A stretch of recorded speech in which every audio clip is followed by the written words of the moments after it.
Hello, everybody, and welcome into Commodity Culture, where we break down commodities, markets, sound money principles, and geopolitics, all with the goal of making you a better investor in the commodities sector. Today is April 16th, 2026. My name is Jesse Day, and on this episode, I'm thrilled to welcome Simon Hunt to the program, the founder of Simon Hunt Strategic Services, which focuses on the interrelationship of geopolitics and economic activity with a focus on China and the copper market. Simon believes the war in Iran is America's last desperate bid to hold on to its status as the global hegemon. And he thinks this conflict will drag on for years and ultimately result in a showdown between the US and its allies and the China-Russia alliance. Simon breaks down how he thinks gold, silver, copper, and energy will react as the war continues, along with identifying the key factors investors should be paying attention to as the world shifts to a new multipolar order. So strap yourselves in for my conversation with Simon Hunt. Simon Hunt, it is great to have you back on Commodity Culture. Last time you were on the show was in October of last year. You predicted the US and Israel would attack Iran. Now, I'm sure you're not too excited about your prediction coming true, but now that we're in this mess, is there any realistic way of getting out of it? I wish I could answer positively that there is a way out. But cutting a long story short, I think that the meeting in Islamabad was a means for buying time whilst Washington positioned more troops and equipment in the region. So my bottom line take is that soon after April the 20th, when the ceasefire expires, that America will launch a massive attack on Iran. Do you think that will involve a ground invasion? Because many military experts have warned that that would be a No. very ill-fated Well, attempt. they might, but in association with a massive air attack. I think if they use ground troops, from what I'm told by people who should know, that there'll be massive casualties. Yes, this is But what I I've think the heard attack as well. won't be, as people have been speculating, on the islands in the Straits like Karg. I think it'll be on Bandar Abbas. Okay, so walk us through how that could play out. What do you think the U.S. strategy is here, assuming that they resume aggressive action after this ceasefire is over? They hope by attacking that Iran will give in, throw in the white towel. I think that is highly unlikely. They're not in a forgiving mood. They have a 2,500-year plus history. They are well used to being attacked. And you have the whole country aligned with the leadership. You see it on the streets every night, which you don't see in the Western media. Absolutely correct. What's the point of these negotiations in Islamabad? Because surely the Iranian regime knows by now that negotiating with America is often fatal. It's been twice now that they've been attacked in the middle of negotiations. Why are they accepting the concept of even sitting down at the table? I've heard that perhaps there are different factions within Iran, the IRGC and a more moderate side who wants to end the conflict. Is there some sort of butting of heads in that realm? No, Why are they no, sitting down not to at all. negotiate? Not Okay. at all.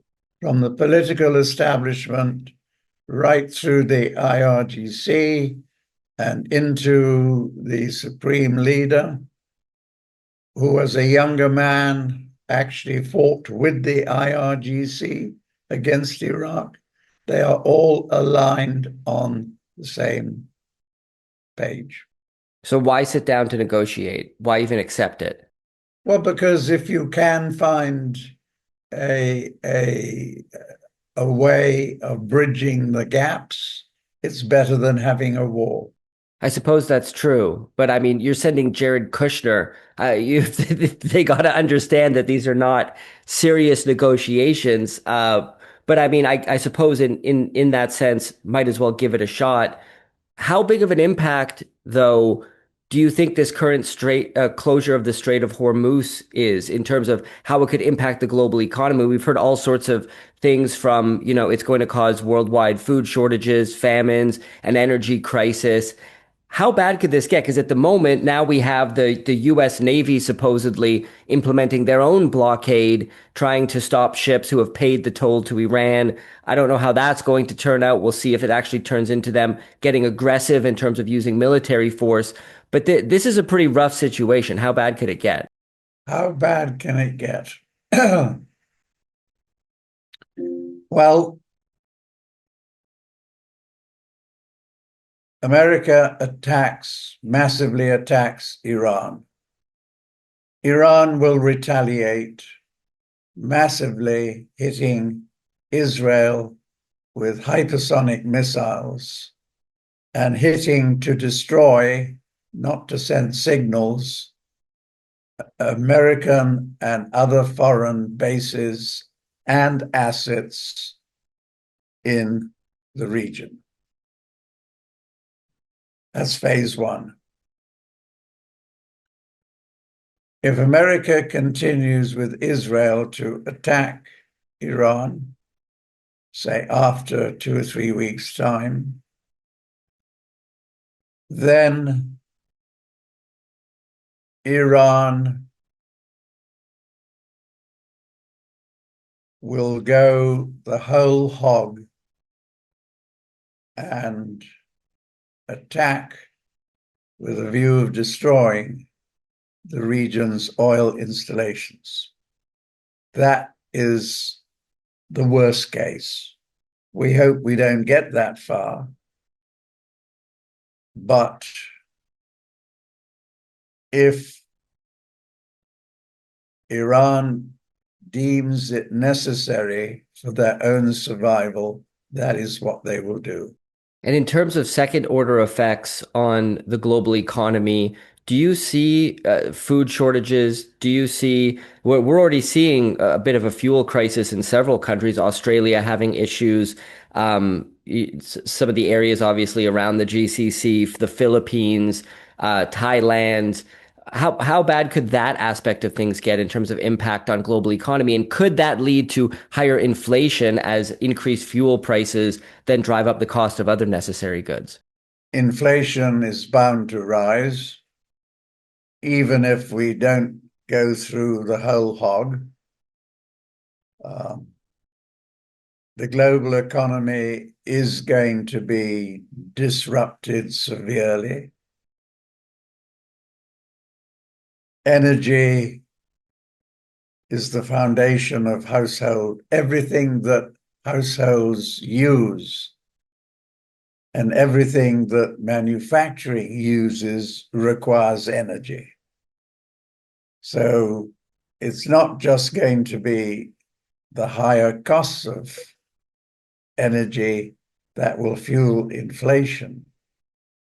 The derivatives of oil and natural gas, such as diesel, urea, helium, etc., their price increases are a multiple of those on oil prices. Shortages will most likely occur, so you will get disrupted manufacturing around the world. People say America will be less affected. Yes, but the problem is America imports nearly everything, particularly on the manufacturing side. Costs of shipping will go up. I mean, it just goes through everything.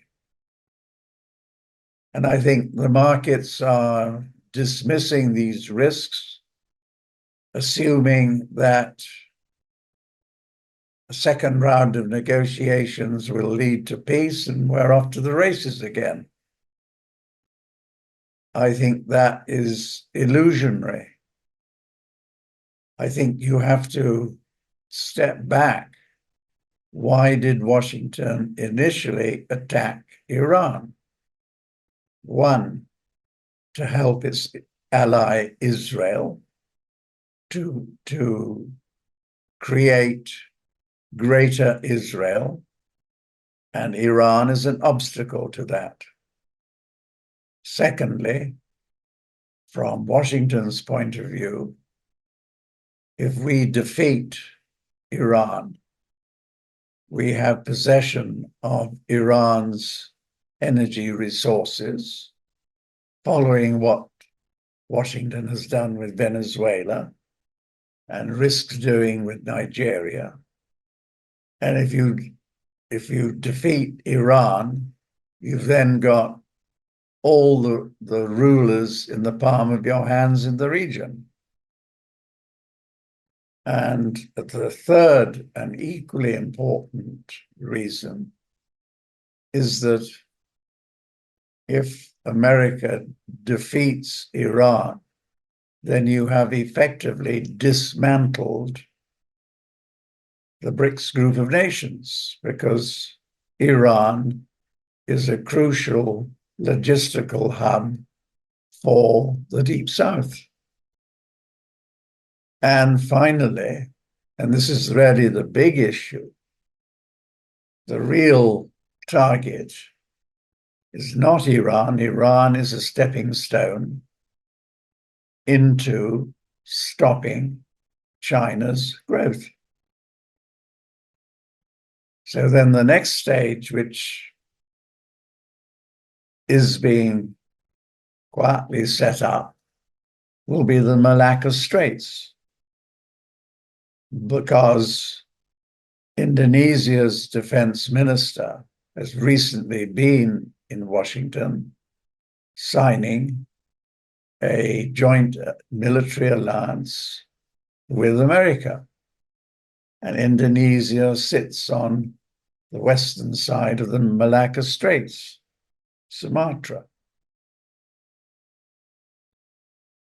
So, no easy end to what is likely to prevail over the period to the early 2030s. We've gone from 80 odd years of relative peace into, it shouldn't be 80 years, but it'll be years of wartime and everything that implies. The sponsor of today's episode is ARC Silver Gold Osmium. Owner Ian Everard is praised even by his competitors as one of the most honest and level-headed bullion dealers in the United States. They have some great prices. You can see some of them displayed right now on screen. Take advantage of these specials today by reaching out to Ian at 307-264-9441 or by email at ian@arcsgo.com. Make sure to tell him, of course, that Commodity Culture sent you. And now, back to the interview.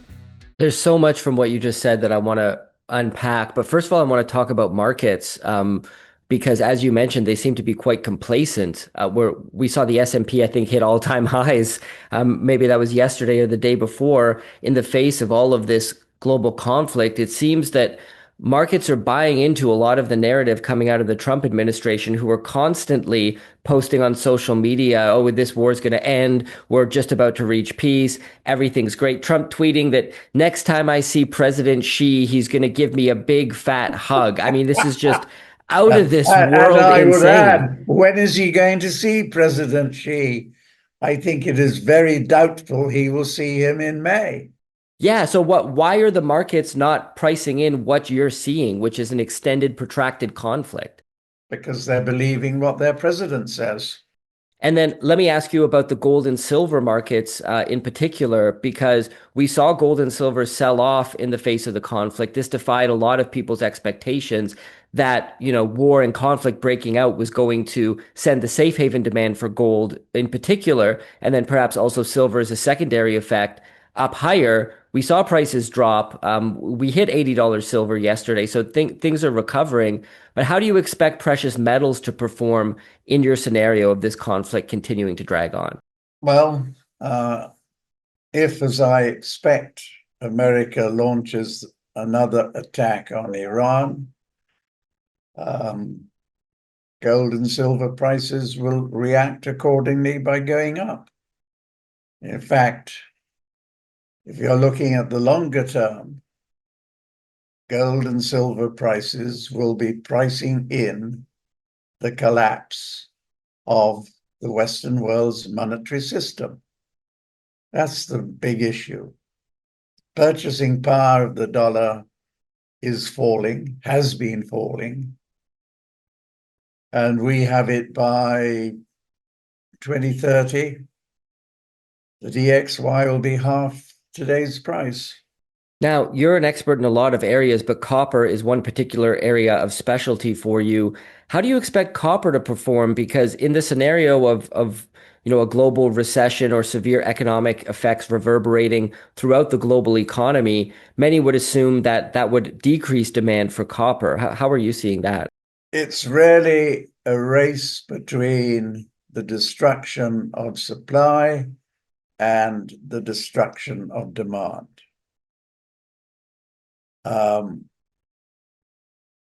I think that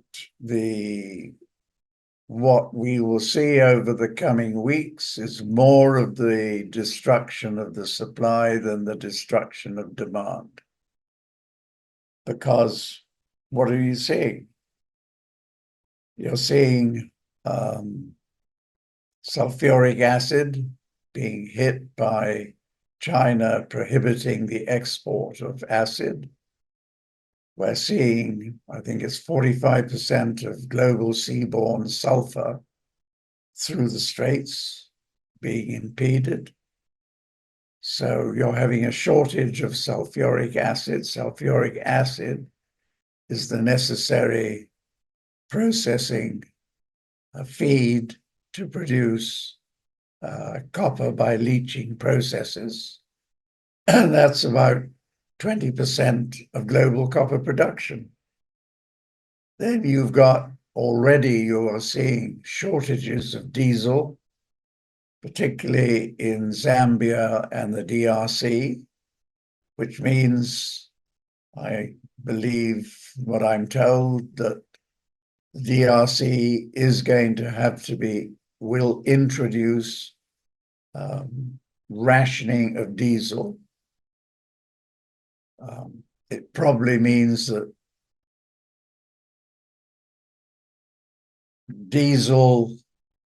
less diesel will go to the small mines, and the large mines will be the preferred client. But rationing is coming. So you work all this through. And on the demand side, and it's probably it operates more with a lag than the supply side, but higher feed costs, higher prices of everything, global uncertainty, households won't spend what people think they will spend. Corporates will defer investment. The cost of borrowing money will rise, despite what the Fed will try to do. But with inflation probably going to, by the end of this year, 6%. By the end of next year, 8%. Not only because of energy prices, but food prices and monetary stimulus. So you're back to what we saw in the second half of the 1970s. The early 1970s were a precursor for the big rises in inflation and the impacts on business activity that occurred starting in 1979. That's what we will have this time around. So we suspect that 10-year treasuries will be yielding double-digit figures from 2028 onwards. It's the 10-year figure that gives you a much better guide to what real borrowing costs are than the Fed funds interest rate. So even the hyperscalers will be backtracking. Right. So your thesis on copper is that ultimately the destruction of Well, supply will let win the me race. finish. Let me finish Yeah. on the thesis on copper. Yeah. What we have is copper going higher in the short term because supply gets distracted quicker than demand. Then we get a big correction as the physical consumption starts falling. By the end of this year, prices will bottom out. And then we go into an inflationary takeoff, which is exactly what we will see in gold prices and silver prices. Debasement of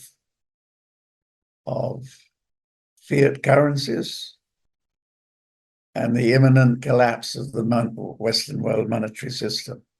So you get a massive rise in copper prices up to, in a volatile way, but up to peaking in about 2030.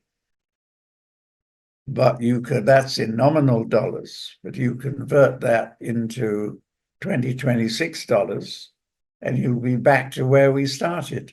Are you bullish on oil and gas at this point? Because obviously the amount of destruction of supply that's being taken offline due to this conflict is huge enough to have pushed prices above $100 for WTI crude. I believe we're sitting in the 90s as we speak at the moment. And if this war drags on, one would imagine that, I mean, even if oil prices stay at these levels, many of these oil companies will be printing cash. Is this a sector that you're bullish on, or would you proceed with caution given how everything's played out so far?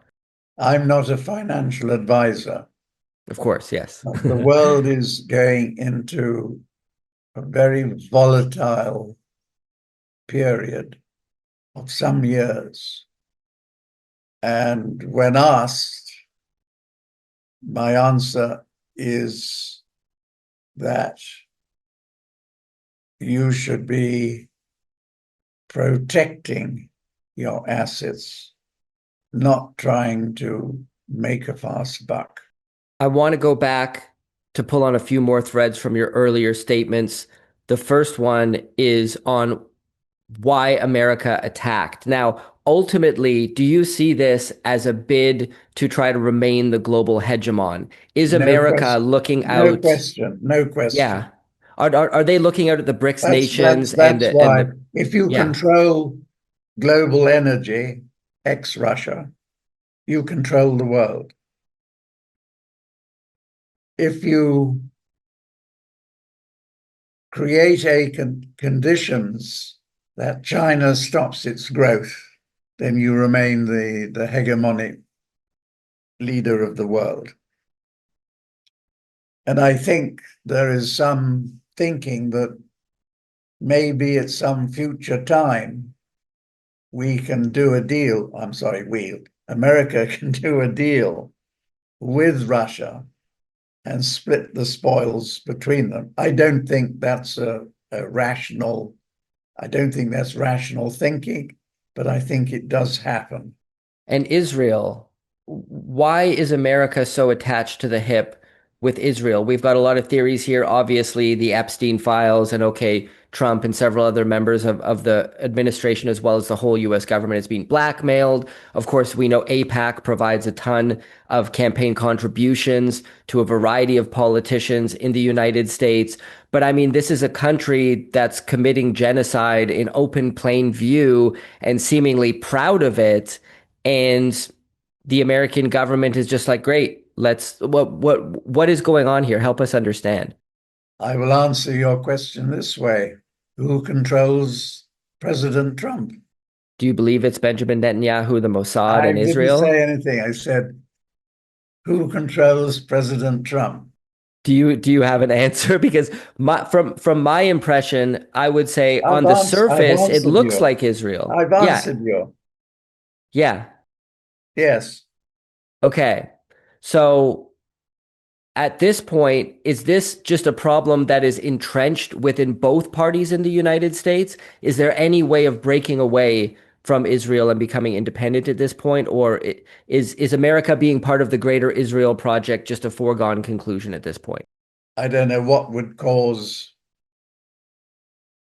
the split between the two, to be honest. So I can't answer the question.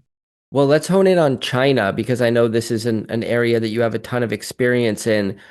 What are your thoughts on how China is going to react as this conflict continues and as its economic power is threatened by this US attempt to cut it off from energy and to remain the global hegemon? Do you think there will come a time when China will enter into a kinetic conflict with the United States? Do you think they're going to continue to try to take diplomatic routes to solve the issue? What are your thoughts?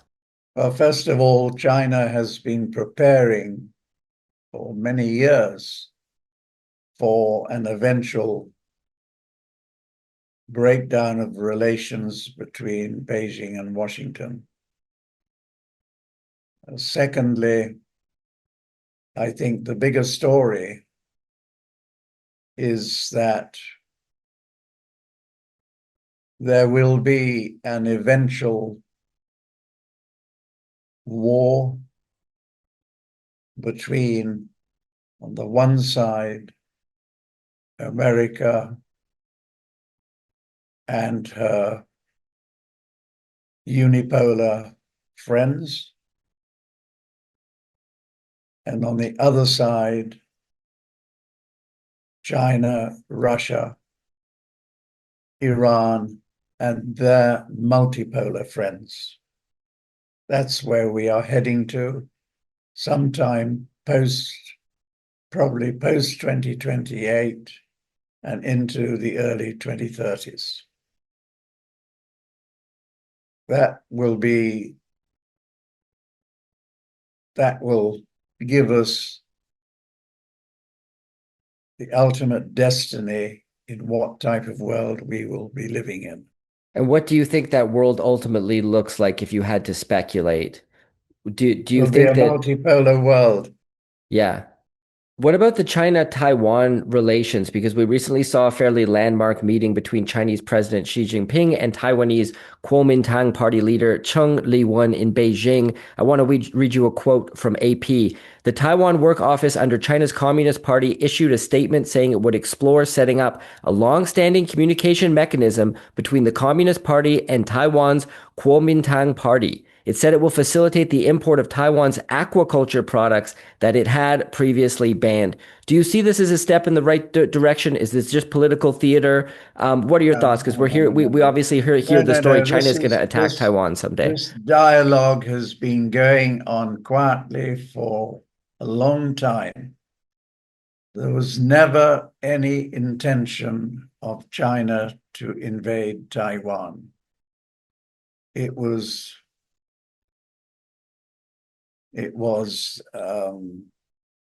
speculation emanating out of Washington. There's always been the thinking in Beijing that Taiwan and the mainland will come together peacefully and through the political system in Taiwan. And the date that was put forward years ago by Deng Xiaoping was 2028. Do you think that the U.S. will attempt to stop any sort of peaceful unification between the two nations? The way in which Washington has been operating in recent times, you would put nothing against them from trying. That's a very good point. Simon, this has been a tremendous conversation. You've shared so many great insights. For those who want to follow your work, can you tell us about Simon Hunt Strategic Services and anywhere else you want to direct people? Feel free. Thank you. We are consultants in the global economy, which includes geopolitics, China, and the copper industry. And you can find our work on simon@shss.com or simon-hunt.com. Great. I will put those links in the description below for people who want to check that out. Simon, as always, thank you so much for coming on the show. Thanks for having me. Cheers. Thank you for joining us today. This episode is brought to you by ARC, Silver, Gold, Osmium. They have some great prices on precious metals, bullion products. They are on your screen right now. These are subject to change and while supplies last, so reach out to owner Ian Everard today at 307-264-9441 or by email at ian@arcsgo.com. Make sure to tell him that Commodity Culture sent you and pick up your Stack Silver Not Fiat t-shirt available in the Commodity Culture shop, backed by a 100% quality guarantee. Use the link in the description below, and I'll see you guys in the next episode. Commodity Culture is a series on commodities and natural resources. If you would like to see more, be sure to subscribe and hit the bell notification so you're always up to date with the latest episodes.